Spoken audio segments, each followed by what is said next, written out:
Let's get this clear right off the bat. Don't waste your time with Rotten Tomatoes. Whether it be politics, hate, corruption, apathy, or mix of it all, the ratings are compromised across the board, from the critics to the users. And when it comes to horror, these ratings are especially meaningless. So let's talk about the ratings that matter and how to read them for all you horror junkies. IMDB, baby. Always. I love Prime because they put the IMDb scores on each title.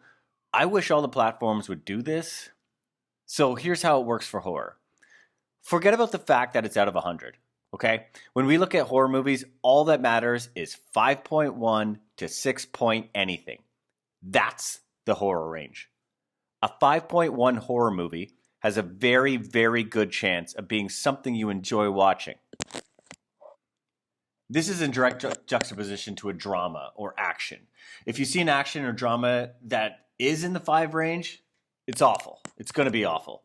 This just isn't true for horror because horror needs its own rating system, much like comedy. Of course, like most rules, there's a caveat to this: the number of reviews. If it's below 50, there's a good chance it's a low budget movie in a bad way. As in, like, if below 50 people have reviewed it, especially if it's more than a few months old, just forget about it. Somebody made it in their high school. I like low budget, but I don't like low budget with terrible camera work and reject Disney Channel actors. That's essentially the huge cliff between a 4.9 horror and a 5.1 horror.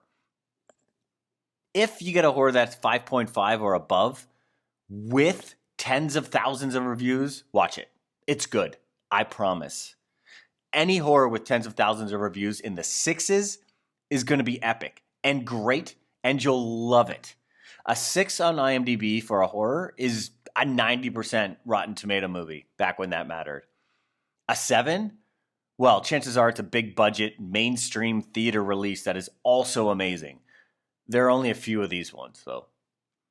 But if you're like me, you plow through those 6 and 7 movies so quickly that you have no choice but to dig through the shallow graves of the 5.1 to 6.1 horror options. But the good news is, there are a ton.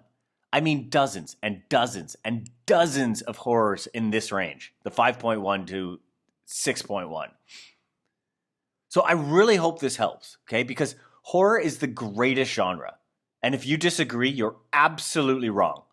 While I'm here, though, can someone tell me in the comments, why do these movies below 5 look the way they do? I tried to watch the new Jeepers Creepers, even though I knew it would be unwatchable with a 3.9 rating. Also, never bother watching something below a 4 rating on IMDb. But what is it that makes these movies look like you're watching people act on a stage? I can see them acting. Is it just the camera type? Or is it the cinematography or lighting? I love movies, but I didn't study film in school or anything, so I'd love to know.